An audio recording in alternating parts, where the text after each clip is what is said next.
welcome back to another video. If you're new to the channel, please don't forget to hit that subscribe button down below and go check out our Instagram pages where I post daily original photos of our life, our animals, and everything in between. So for today's video, I'm pretty sure I've showed this in the past, but I'm going to show you how we set up our hatchling tubs, and then we're going to go ahead and we are going to identify morph and sex for our clutch that we just cut in one of the last previous videos. This is clutch number 4. We'll go ahead and show the parents here in a minute. But yes, we're going to go ahead and get them set up into their individual tubs, and we're going to get them with their own unique ID numbers, which, you know, in a future video, I'm going to go over the importance of having unique identification numbers for each one of your animals and keeping proper record. So stay tuned for that video. I've run into some issues, not with myself, but with having to obtain permits and everything. I've run into some issues with people not keeping proper records. So I'm going to go over that in more detail in a future video. But for today's video, let's go ahead and show you how I set up our hatching tubs and see what these new babies are. Super excited. All right, so we use the Freedom Breeder FB5 tubs in the clear with the cup holder. Makes it super easy and convenient to clean, maintain all of our hatchlings, have them with water that they're not going to spill all over the place. However, any tub of this size is going to work for your hatchlings. Always use a smaller water dish. You don't want your hatchling drowning. They don't need a large water receptacle when they're this young. So this is what we do. And then of course in our sea serpent rack, which makes it super easy to kind of keep everything organized and in order for the amount of hatchlings we have. So first things first, I have the Deli Cups that come with these. Super easy to clean, just super easy to maintain. They drop right in. If you've never seen this kind of setup, we have some water. So what I do is I take paper towels and then I fold them in half. And then we just lay them in here like so. Trying to do this while I'm looking at a camera is not the easiest. So we kind of just let the back over filled. And then this is just one of those paper towels folded into 3. Cut it to fit so we have a little piece for the front. We're going to go ahead and do that for all of these. All right, so we have all of these done. Now, I think I've explained in a previous video why I use paper towels at first instead of the Reptile, and that is because if you have a hatchling that is refusing to eat over and over again, you've offered it several different things such as rats, mice, frozen thawed, what have you, and it's still not eating, then you can always change up its environment by switching to Reptile to see if that'll kind of tweak its brain a little bit and get it to start eating. So we always start with paper towels. Typically after about 3 or 4 meals, I will switch them over to Reptile. The hatchlings really like the Reptile or any other cocoa bark. If you want to use cocoa blocks or another one is Pro Cocoa, what have you, whatever substrate you're using, depending on your region, you may be using some kind of aspen bedding or so forth. So the next thing I do is we got our little pump sprayer. We're going to go ahead and we're just going to lightly mist all of these down to give them a little bit of humidity. So you will have to do this on a daily basis. Hatchlings, once they've had their first shed, it's probably going to be a few weeks before they shed again. But if you can't get in here every day, I would definitely do it every other day just to maintain some humidity, because these paper towels in the rack systems, they dry out fairly quickly. All right, so the next thing we're going to do is give each one of these a little water deli cup. And brought some water. So we're going to go ahead and give each one of these some water. And like I said, hatchling doesn't need very much.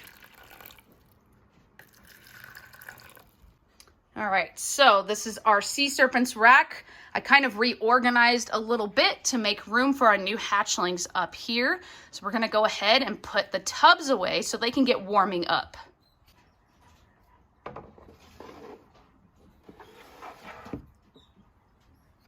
All right, so now that we got our 7 tubs for our 7 hatchlings in the rack so they can warm up, we're gonna go ahead and use our handy dandy green tape. We're gonna go ahead and put some tape on the outside of these bends so I can give them each a unique hatchling number.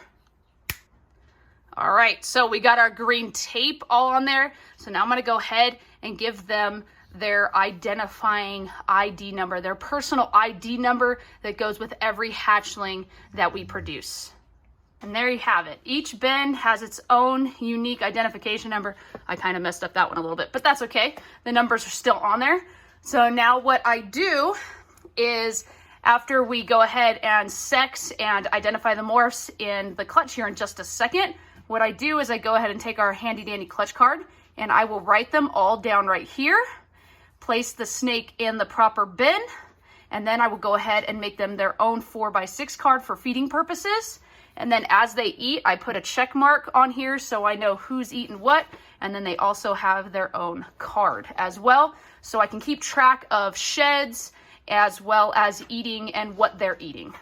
Because we have mice and rats and we switch over to frozen thawed, so I want to know what snake is eating what and when. So it's just a good system that, like I said, I will share a little bit more in detail later on. All right, so before I pull the snakes out, we are also going to be weighing each individual snake as well. I like to get a weight on them in the beginning just because if for some reason I have one that doesn't eat, I like to keep track of their weights. So we're gonna go ahead and get this on and zeroed out. There we go. Now we're gonna go ahead and get the baby snakes. All right, and here they are. Took some duties last night. But here they are all in a clump, so you can kind of give a little bit of an idea of what they look like. Now we're going to go ahead and look at them individually and sex them out. All right, so we are going to do ladies first. Well, what I think is a lady anyways. The sire for this clutch was Thunk, who has been our absolute stud. He is a banana, black pastel mahogany, 100% het pied. So all of these babies will be 50% het pied. And the mother was Verikai, who we got from Power Lines, and she is a pastel citrine ghost. She was that special project they had in their collection. They thought she was a hypo, and turns out that she is not compatible with hypo. She is an entirely different line of ghost. And we are raising up some hets to make some more to hopefully test its compatibility with some other lines of ghosts, such as Desert Ghost, Citrus, and possibly some other ones here in the future. So that'll be super exciting. So all of these babies are going to be 50% het pied and 100% het citrine ghost. So let's go ahead and weigh out this first little one. Come on. About 71 grams. All right, let's move this out of the way. Let's go ahead and see for sure that you're a female. We determined he is a female maker, but there is always a slight chance that he could produce a male. Yep, and that is a little female. And this little girl is a pastel banana. Camera's, ooh, I got a little poopy on there.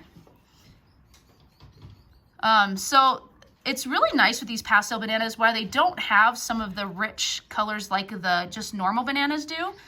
Over time, the sides right here, they really have this like peachy orange tone to them, which you can kind of see a little bit as a baby, but they start to really brighten up, which is kind of cool.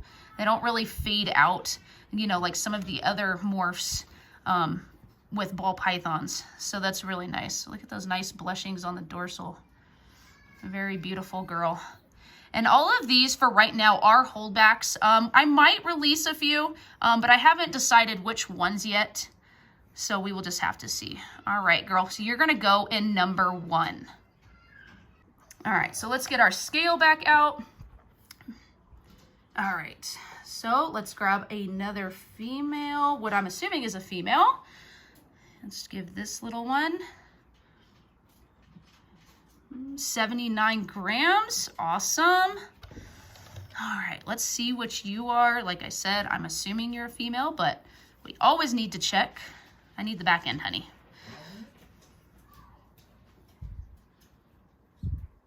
And again, little female and another little duty. Was that a little piece of your, I don't know what that is. Is that a little piece of your shed? All right, so this is also what I'm assuming to be a Pastel Banana.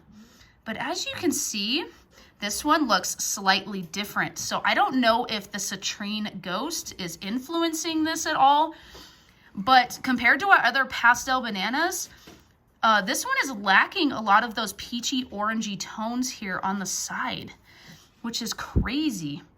Very white with just that little bit of yellow on the dorsal there. You can kind of see it a little bit outlining, you know, where the alien heads would be. Very, very bright compared to the other Pastel Bananas we have. So I don't know if there's something else going on with this girl, if she's just a different expression of a Pastel Banana, but definitely curious to see what happens with this little girl. Very, very different. It's crazy. I didn't really show the belly on the other one. The bellies are kind of a little transparent. You can kind of see. Very beautiful, clean belly. Absolutely beautiful. And that's my dog clicking in his kennel over there. Hey, shush it. But absolutely beautiful girl. It's just crazy. I want to know what's going on here because this one just looks so different than some of the other ones. All right, let's put you away. She's going to go in number 2. All right, so this is the banger out of the group. 73 grams. My goodness. So let's see what you are. For sure, anyways. Pretty sure you're a girl. Yep, and there's the little gland. That's a girl. So this is going to be the Banana Black Pastel Mahogany. We have produced some of these, but this one by far has the lightest dorsal stripe. It's very, very light. So like I said, just with that other Pastel Banana, I'm wondering if the citrine ghost is influencing this at all. Because again, the purples, just the brightness of this dorsal stripe are just slightly different than some of the other ones that we've produced. This would be the 3rd girl that we've produced like this. We did produce a pastel version of this in clutch number 2, but again, very, very beautiful. My goodness, see, belly's completely clear, and then none of these. There's only, I think, about 1 or 2 where the patterning actually goes down to where you can actually maybe see some pied tracks, but they all kind of wash out like this. You can't even tell if there's any pied tracks. And that's kind of the black pastel mixed with the mahogany. It really washes out towards the bottom. But yes, where are you going? Come here. But yes, this girl is beautiful. Very, very pleased in how this girl came out. Absolutely awesome. And I'm glad the camera is picking up her colors. Gosh, it's so light. All right, I could stare at this all day. So we're gonna put her in number 3. All right, so now on to what we assume are the boys. All right, so let's get this next one. 80 grams. So to the untrained eye, this would look like a normal. However, this is not a normal. This is a mahogany. And let's confirm that you are a boy. And there it is. That is a boy. His little hemipenes. So the difference between the normals and the mahoganies is we've noticed that they get some of these peachy tones kind of in this side pattern a little bit, which it's hard to tell on here. You get some of these like flaming, which this one doesn't have a high expression of flaming on the side like some of our other ones, but you can kind of see it there. See if you can see it. But they get this kind of copper color dorsal stripe, which is pretty significant. You see this nice copper colored dorsal stripe. And then right here, look at that pattern right there. It's almost like some banding going on. And then they're just slightly darker. And then as they age, their colors tend to, they're a little bit different than a normal. But yes, this is a very beautiful boy. Look at how bright those little bands are. Very beautiful. See what your belly look like. He's got a little bit of a All right, he's wrapping around the little tripod. Huh, look at the belly. He's got some markings on his belly. It's not completely clear. So the citrine project has been worked, you know, on a little bit, but we're hoping to dive a lot more into it because I think it has a lot more to offer. Not really so much pie tracks in the back, so we will see. Otherwise, a very beautiful boy. So let's go ahead and put you in number 4. All right, so this next one, 74 grams, all pretty decent sized babies at this point. All right, let's see what you are.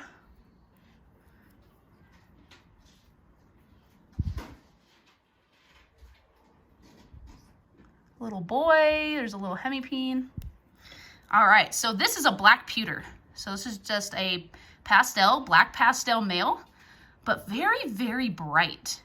This was one of the ones that we cut and then we're like, wow, it's so bright, you know, compared to some of the other ones that we've produced. And after producing this boy, I actually need to go and change the identification on one of our other males. And let me show you the other 2 males in this bunch, and then we'll revisit this one and I'll tell you why. All right. 78. Let's make sure you're a male, like I presume.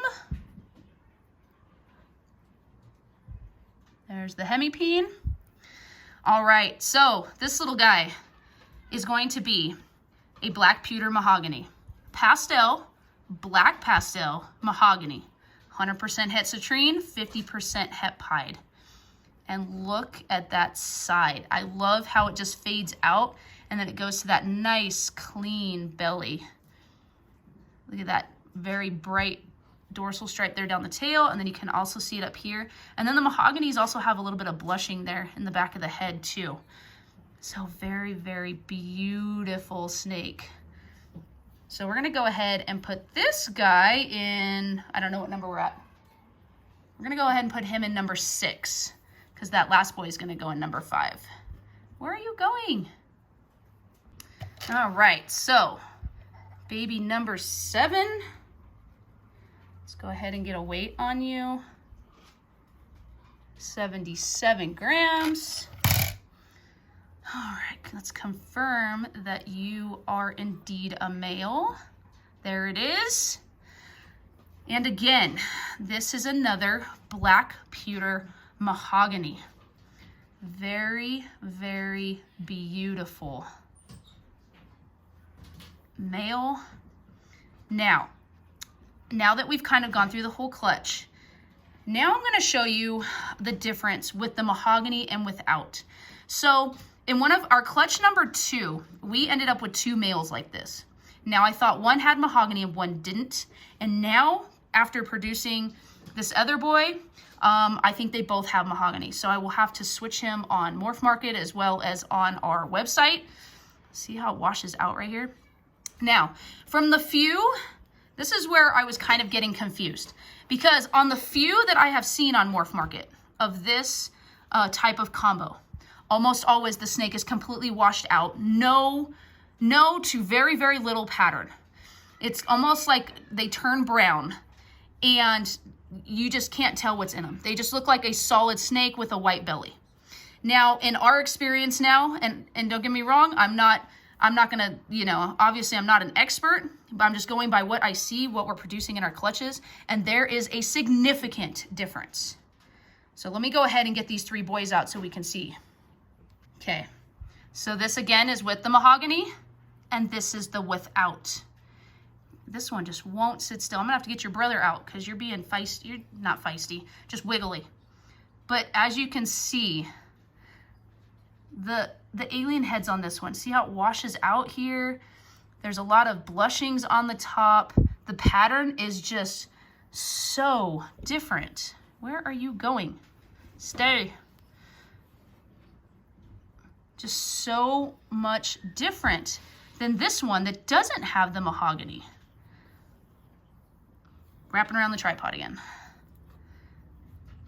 There is just a significant difference in the patterning. And then whereas this one washes out on the bottom, this one doesn't. It goes all the way down to the bottom. Okay, now everybody's leaving. Come on, guys. I'm trying to show a difference here, and you guys are all leaving. But let's see, side by side, can kind of tell, if I could get them to sit still, you can see there is a significant difference in the dorsal striping, in the pattern, not so much the color. They do have pretty much the same color, but there is just a significant difference. Obviously, this one is a black pewter, but this one definitely has the mahogany in it. All right, let me put these boys away because they're both trying to leave. So the girls with banana, this was our holdback. This is the pastel, black pastel mahogany banana. And you can see it has that dorsal striping and that different, sorry, my finger's making it focus funny, has that different patterning on the sides as well as that dorsal stripe. And then she does have a fade out towards the bottom of her tail. Now without the mahogany, looks like this girl, who was kind of our assistant. Oh, you made a duty. Awesome, you're finally eating to where you make a duty. So you can tell, more formed alien heads, less of that dorsal striping. That's kind of crazy. And it goes down to the belly, whereas the other one kind of washes out on the belly. We'll get you cleaned out in just a minute, honey. So then for the males, so this is the one that I decided to label with the mahogany in it. And you can tell they're already starting to brown out slightly. But as you can see, it has that nice dorsal striping and the pattern is just slightly different. Let's see if I can get you without you trying to eat me. And you can see the patterning doesn't go all the way down to the bottom. I know, you're gonna try to eat me. So this one is the one that I didn't label with mahogany, but now I'm going to change it because look at the back of that tail, how it doesn't go all the way down to the bottom. I know, you're gonna try to eat me, aren't you? I know, you're a hiss monster. It's okay. You gonna try to eat me? This one's a bit feisty. But you can see how it has that different patterning. It doesn't go all the way down to the belly. It has that nice blushing with that dorsal stripe. Crazy. So yes, I'm gonna be changing the listing on this one to add mahogany, so the price and listing will change. No, get in there. So, yeah, it's just crazy.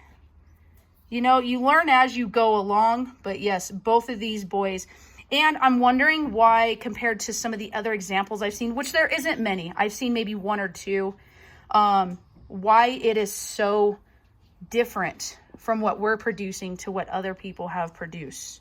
Unless they had more genetics and maybe they were misidentified, or maybe as they get older, maybe more of their pattern is going to wash out. But the snakes that I saw, and I'll throw one up here on the screen of what I'm talking about, they were just completely washed out and almost looked like a solid color snake.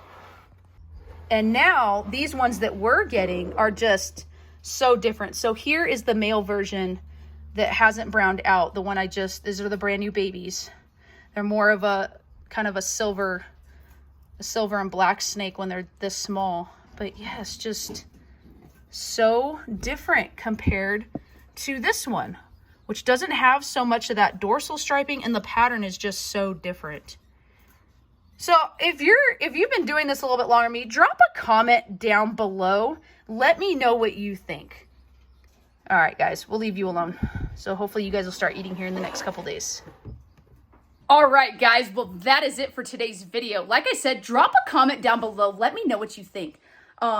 This is our third clutch with this male, and we have gotten other examples, but like I said, it's really hard to identify that mahogany gene early on because of the very subtle differences it makes. Now, and like I said, in that clutch number 2 with those two males, I thought one had it, one didn't.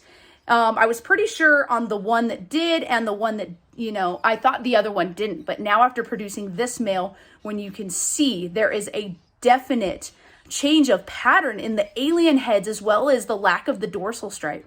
So I am pretty confident that those other two males do have the mahogany in them. So that is absolutely awesome. I'm just wondering why our morphs, you know, the expression that we're seeing in our snakes is so much different than what I've seen on Morph Market.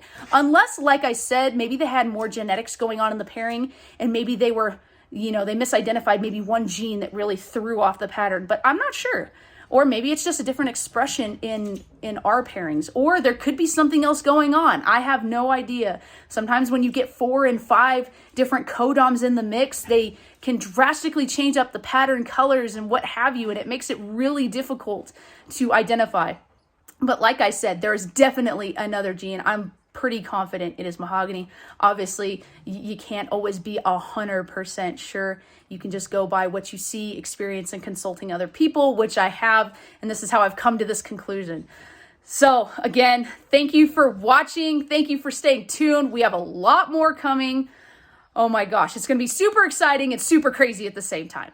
So again, I'll see you in the next one. Stay safe, stay sane, get out there and make your own footprints. Bye.